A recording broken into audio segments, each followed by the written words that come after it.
Bonjour, bonsoir la famille, ça dépend ernia sobozwami babone à Noëlla TV na pesi bino bambote bisika nyonso bozwami la famille tozalaka awa pona bino pe pona biso ba congolais de père et de mère tolobaka te pona bapaya o babetaka biso babomaka biso na mboka na biso non biso tosololaka pona biso na biso ba congolais. En tout cas soki bozwi vidéo na biso s'il vous plaît la famille bo s'abonner bo partager bo aimer surtout ekosala biso bien pona ba oyo nyonso bazokozwa ba notification te soki opartage na moninga mibale misatu ekosala bien vraiment la famille ezosala pasi pe mawa pona biso bacongolais na bacongolaise tozokoma koyoka na kati ya bareseau sociaux bato bazokokana tozokende kobimisa désordre na mokolo ya le 19 septembre parce que eza mokolo bazokende tribunal oyo bakendaki erataki Fally Ipupa na Gauthier Seye vraiment bazali bacongolais de père et de mère tozoyeba susu te bandeko na biso soki boke na mobulu boyebi te ke mobulu wana bokobimisa ekosala neti ke ezali Fally moto asali bongo po babana kobimisa mobulu kuna bandeko artiste azali ya biso asalaka musique pona biso pona mboka na biso pona fierté ya drapeau na biso partout akendaka na drapeau ya mboka na biso akendaka na image ya mboka na biso sikoyo bino bozokokana kuna bokobimisa bitumba bokisa n'importe quoi makambo des gens soki ekomi na maboko ya leta ata oza makasi ndenge na to ozalaka pomba kuna makasi ezalaka susu te bozokolanda mibeko oyo leta apesi bozokolanda oyo nyonso tribunal azoloba bon bino bokokende kuna na désordre bokende kobundisa banani baza kuna kobundisa Fally Ipupa azali congolais Gauthier pe azali congolais bazwi problème botika problème leta ye moko azwa solution leta ye moko pe akata makambo bandeko ba congolais bokende kuna bomela masanga na bino bazododo na bino masanga oyo ezanga ntina mpo bomema désordre olobaka te wana bawario bato baya komimisa komema désordre baya kobunda kote oyo eza Fally moto atindaki bango te bandeko wana nyonso boza na kobebisa image ya mboka na biso na libanda bakomona mokolo ya le 19 oyo parce que Fally azali star monene na mboka na biso bandeko bosala yango bajete azali star monene na international bayebi ye asiko mokolo wana soki bino batindi bino ezala bozali bashege bozali banani bolobi ke non tokende mokolo wana komemaka désordre ekisala bien te d'abord pona mboka na biso d'abord pona artiste na biso bon respecter vraiment mokolo le 19 wana eleka bien na pe ata bozokoyina artiste na biso aza na mboka mosusu te Congo ezali mboka na ye bapara na ye bapapa na ye bamama na ye babota ye wana motolo na ye eza wana siko bozokoyina ye boye pona nini étoile mutu nalobaka chaque fois batufaka yango te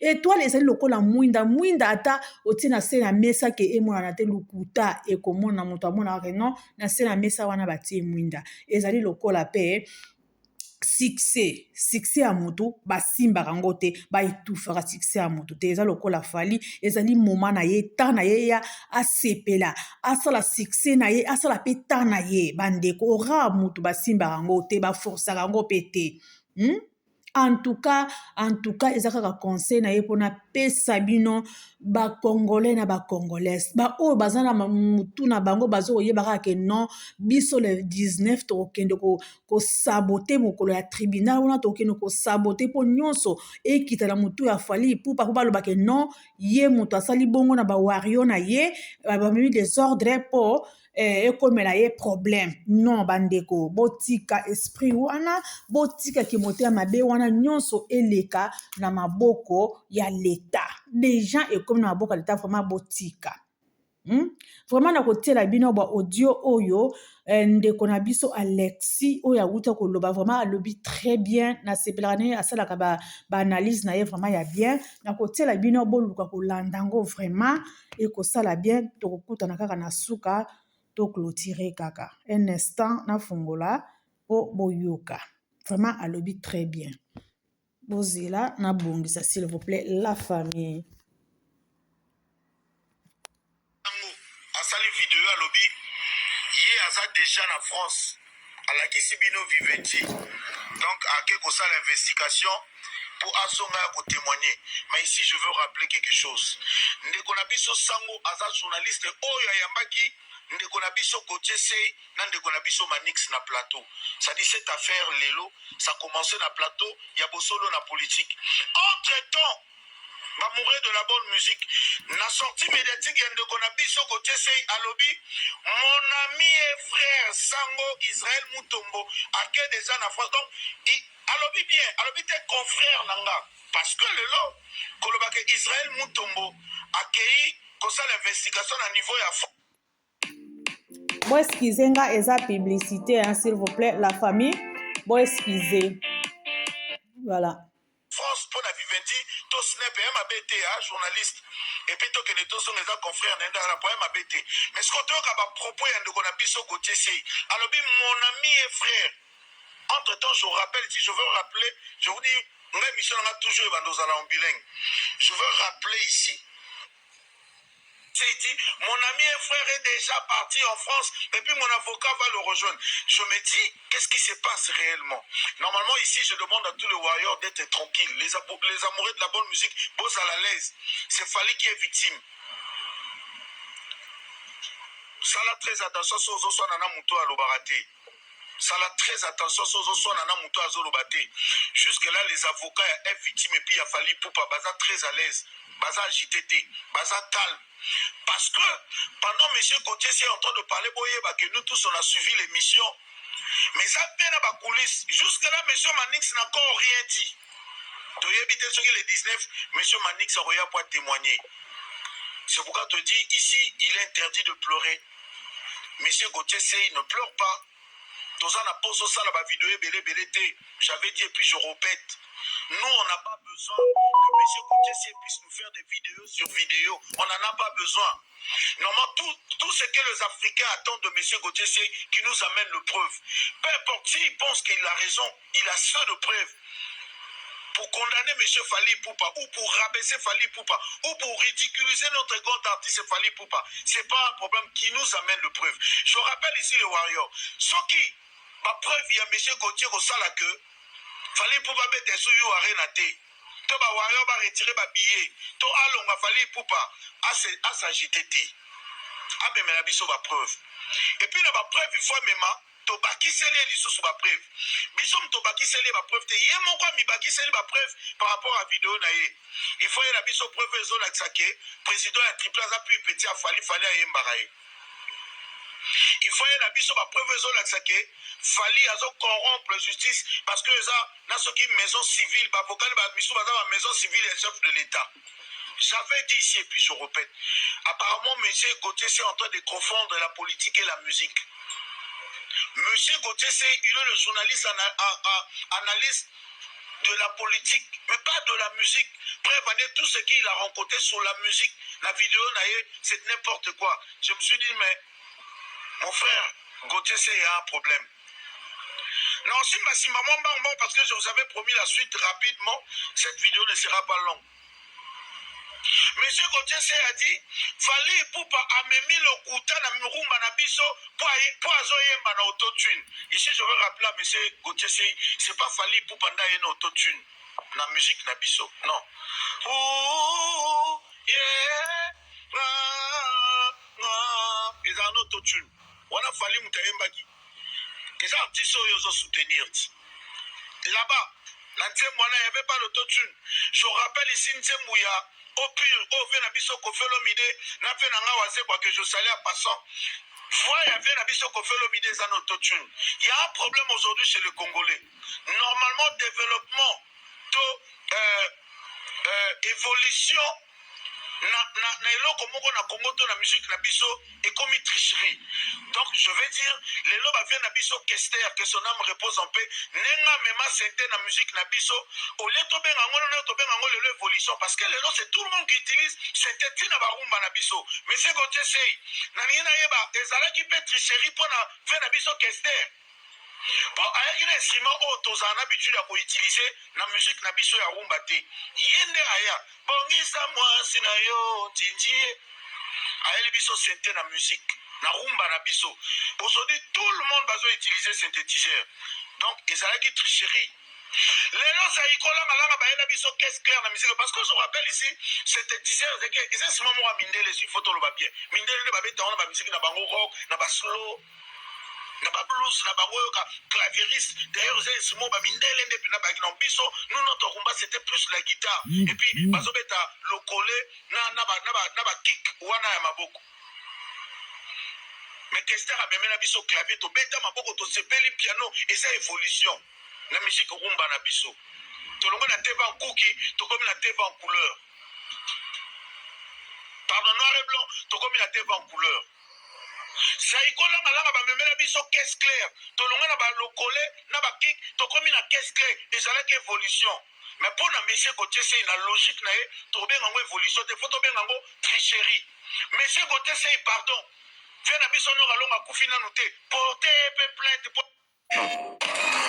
bolimbisa la famille ezali soso publicité publicité bolimbisa la famille en tout cas bolanda elingi okoma te na suka na musique na biso tozozela ngo patiemment bien sûr ça dit tous les journalistes qui sont en train de soutenir monsieur Gauthier Sey on attend que vous puissiez porter plainte parce que je vais pas vous demander de porter plainte contre notre vieux Kester puisqu'il n'est plus là, il est déjà mort, que son âme repose en paix.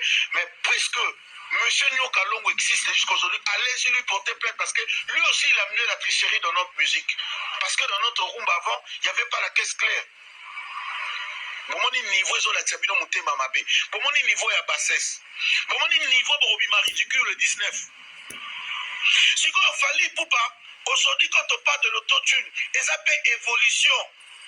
Parce que ça a fait le col utilisé par les Américains. Ils ont utilisé pour corriger les petites fausses notes, la voix et tout. Après, puisque mon élève a été 3 pédales, quand il m'a salé 3 pédales, il m'a pas salé 2 pédales, il m'a pas l'ongoli boîte manuelle comme une boîte automatique. Mais attends, mon élève m'a salé kango, il m'a pas comme il utilise comme effet pour donner une couleur à la voix, s'il vous plaît.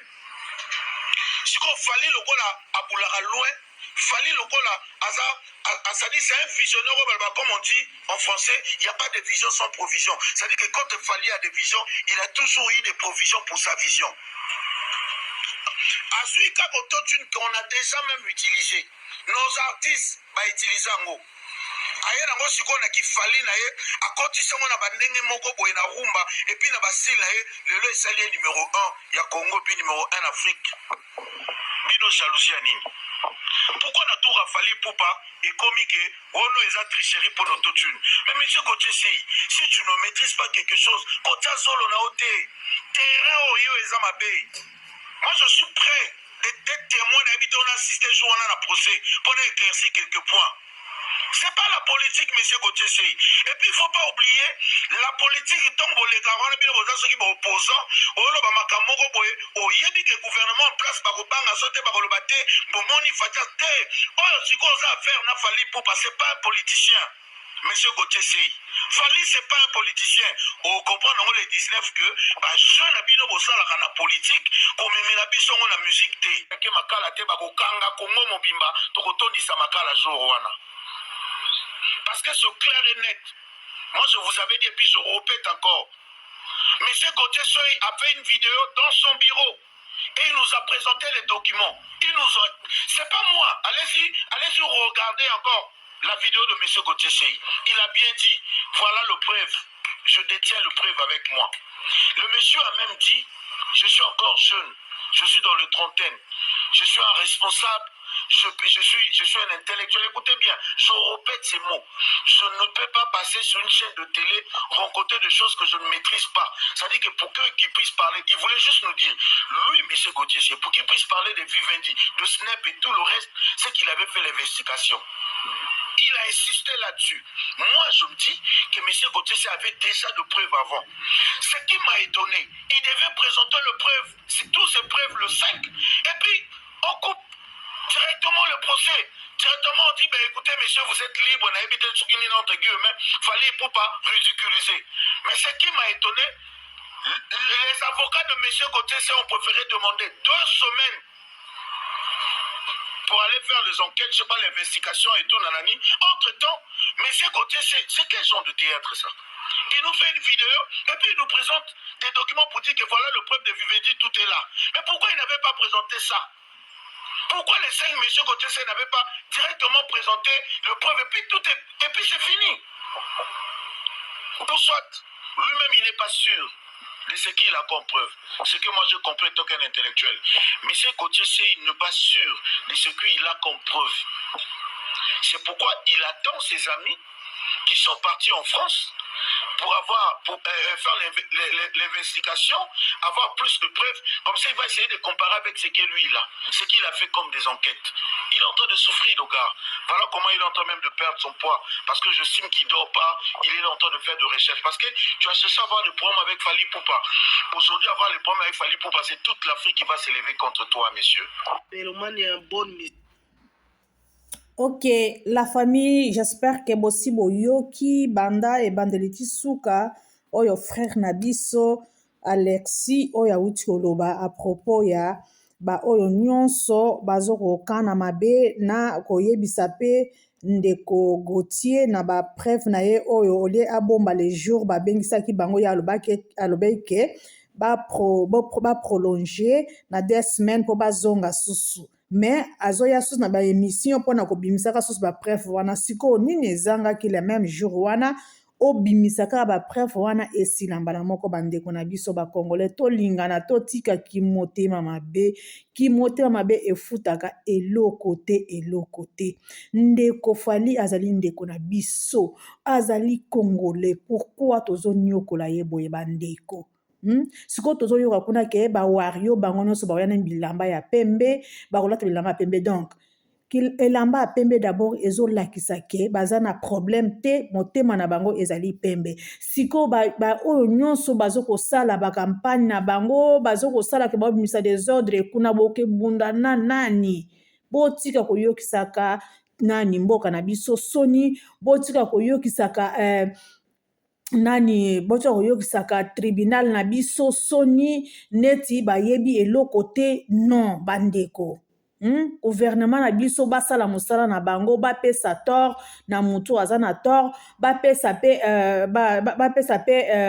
pardon balobaka nini bapesa raison na mutu aza na raison bakondane pe mutu oyo pe azali na tort bapesa ye pe tort na ye c'est ça bandeko botika komema desordre na mboka na biso botika tribunal botika justice ye moko asala mosala na ye soki ke boyebaki ke justice azali pourquoi bokendaki kuna alors botika asala mosala botika kopesa soni bozokende oma desordre bozokende kosala boye seke ezalaki makambo moko ezalaki na molili bozalaki bacomplice nango po bosala makambo ya bongo ou quoi donc bozo kondima carrière ya Fally nyonso oyo asali te soi-disant soki 17 ans bondimi yango te soki boboyi ya Fally seke boboya bamusicien nyonso bazosala yango na lokuta parce que bango nyonso basalaka même travail bango nyonso basalaka musique bon ya Fally bozo koboya yango mpona succès na ye ezokodéranger bino ou bien bozo koboya yango parce que akomi au top akomi international akomi na mbongo ou bien bozo boya yango ndenge nini en tout cas babiso oyo tobetaka musique wana te tolandaka yango pensa pe te mais tozo comprendre te eloko bozolinga ndeko na biso congolais des pères et des mères te pourquoi entre-temps tozomona bavoka ya Fally bavoka ya contre ya Fally kuna baza na bango calme tozokomona ata bawario yango baza calme bazofandaka balobi ke tozokozela le 19 tokende kosisa makambo wana oyo aza na raison bapesi ye raison na ye oyo pe aza na tort bapesi ye pe tort na ye c'est ça c'est ça justice na mboka basalaka yango mpona bongo mpona kokata makambo bato bazokobunda bazwi solution te mibale ale bakena justice moto ekataka makambo wana akati alobi ke te yo moto ozalaki na tort, yo moto ozalaki na raison zwa raison na yo, yo mpo ozalaki na tort zwa mpe tort na yo. C'est ça eloko abengaka justice na mboka. Bandeko vraiment botika les jours les 19 wana eleka bien po bosala désordre te baloba ke non fali moto atindi bato na ye bawario po babeta ndeko Gauthier ou bien basala désordre na kati ya nani ya tribunal wana non ekozala bien te. Fali alobaka na ye pe te, fali abetaka musique na ye ye moko alobaka kaka focus kaka na musique. Donc focus wana alobi ke totala eloko mosusu te, biso tozala kaka concentré biso tozala kaka tosala kaka musique parce que musique nde yango nde ekopesa biso lipa, musique nde yango nde ekofutela biso ndako. C'est ça. Mais bino bozo komema bango na ba distraction komema fali ka bo lembisa fali po alobake non bandeko nanga balingi ngai te, mboka na biso balingi ngai te, kaka po atika succès na yeso ke silite akotika ndenge nini bandeko ezo déranger bino pona nini. Mutu na mutu azo sala musique na ye na côté na ye, mutu na mutu asala kape banani azana bato na pe na côté na ye, mutu na mutu azana bato na bakumisa ezala ka bongo bandeko to tika ki motema mabe to tika moninga azur a profiter na oyo étoile na ye, a profiter pe na oyo musique na ye ekosala ye pe bien botika kolembisa moninga po lobi musika akufa. Après biso ba congolais bata liboso susu bato bakolela ezali kaka bino bozo ko détruire ye boye kozo ko tuba ye boye ko nyokola ye boye te, eza gentil te ata moke, eza gentil te botika ndeko na biso bozilaka mokolo les 19 après bokende kosisa makambo oyo ba o baza ko bata mape na se bako bima ba o pe bazala accomplice na kati ya makambo oyo bako bima parce que ozo ko na maboka justice. Donc complot ezala te ke o ba koteli mutu boy o basa non, justice soit faite pona des côtés. Donc ezala lokola mama o aboti mapasa, mama abotaka mapasa alalaka ya makadi kadiboye parce que mwana na mwana abenda libele na ye akoko sala te ke non libele oyo na pesa ka mwana moko na pesa ye te non wana justice azalaka bongo. Vraiment justice soit faite na des côtés clair et monana parce que boye eza bien te boye ko mona artiste ayoko kufa lobi ke non ça peut pas eleki trop c'est trop te to linge loko wana te ba musicien na biso ebele bakufi ebele kaka bongo botika fali oyo ye mutu atikali fier pour na mboka na biso, ye mutu atikali international, ye mutu otambola na drapeau na biso na lingala na biso na nyonso, ye mutu azo présenter yango na mboka na biso. Alors botika asepela asala pe moment na ye asepela pe na temps na ye bandeko totika kimotema bibiso ba congolais totika vraiment bandeko totika tozela kaka les 19 totala ndenge ndeko na biso Gauthier akoya na ba preuve na ye oyo azali nango alobi ke fallait pour pas construire carrière na ye na kati ya mensonge. Alors alakisa ba preuve ya mensonge wana babiso ba oto tosala ka musique wana te tolanda ngo totala mensonge yango a construire yango na nini toyeba ke musique nzoka nde etambolaka boye, nzoka nde soki bosali boye eza mabe, nzoka nde donc biso toyeba biso musique wana te. Alors totika tozela le 19 wana totala ba preuve oyo ndeko na biso Gauthier azoya nango po tozala sur toyeba ke non c'est vrai fali abando tambola musique na ye ezalaki na ndenge ya normal te, ezalaki na ndenge ya fraude, na ndenge ya lukuta, na ndenge ya bien te.